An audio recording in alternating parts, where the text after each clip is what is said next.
வாங்க, வேதம், ஆகமம்னு இந்த மதத்தோட ரெண்டு பெரிய பாதைகள் எப்படி ஒன்னு சேர்ந்துச்சுன்னு பார்க்கலாம்.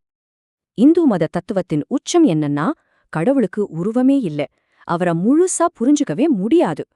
ஆனா அதே சமயம் நாம ஆயிரக்கணக்கான உருவங்களை கோயில்கள்ல வழிபடுறோம் இல்லையா? இது ஒரு முரண்பாடு மாதிரி தெரிஞ்சாலும் உண்மையிலே இது ஒரு அற்புதமான வரலாற்று இணைப்பு. இந்த கதை இந்து மதத்தோட பழமையான நூலான ரிக்வேதத்திலிருந்து தொடங்குது. சுமார் 2000 வருஷமா வழிபாடு படிப்படியா மாறி பல கடவுள்களிலிருந்து ஒரே பரம்பொருளை நோக்கி நகர்ந்தது. இந்த தத்துவ பயணத்தோட உச்சம்தான் பிரம்மம்ங்கிற கருத்து. அப்போ வேதங்களோட பாதை பல உருவங்கள்ல இருந்து உருவமற்ற தத்துவத்துக்கு போன ஒரு உள்மூச்சு மாதிரி. சரி, உருவமே இல்லாத ஒரு தத்துவத்தை சாதாரண மக்கள் எப்படி வழிபடுவாங்க? அப்புறம் எப்படி சிலை வழிபாடு வந்தது? இங்கேதான் ஒரு பெரிய மாற்றம் வருது. அதுதான் ஆகமங்கள். இது ஒரு ஆன்மீக வெளி மூச்சு.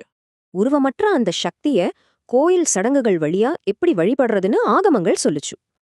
இப்ப பாருங்க, வேதப்பாதை அருவத்தை நோக்கியது, ஆகமப்பாதை உருவத்தை நோக்கியது. ஒண்ணு பொண்ணு எதிர் திசை. ஆனா ஆகமங்கள் வேதத்தை எதிர்க்கல.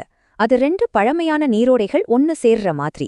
ஒன்னு உருவமற்ற பிரம்மத்தை பேசுற வேத மரபு, இன்னொன்னு சாமி ஆட்ட மாதிரி இருந்த நம்ம நாட்டுப்புற வழிபாடு. ஆகமங்கள் ரொம்பவே புத்திசாலித்தனமா இந்த ரெண்டு நீரோட்டைகளையும் ஒன்னா இணைச்சது.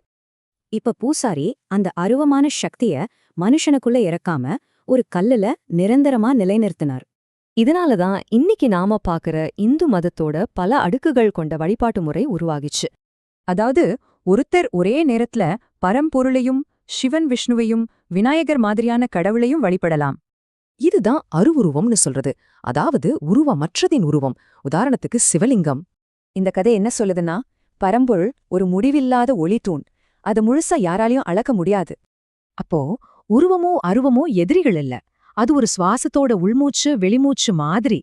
அப்போ இந்த உருவம் அருவம் ரெண்டுக்கும் இருக்கிற இந்த தொடர்பு ஒரு பலவீனமா, இல்ல இதுதான் இந்த மதம் இத்தனை காலமா நிலைச்சு நிக்க காரணமா?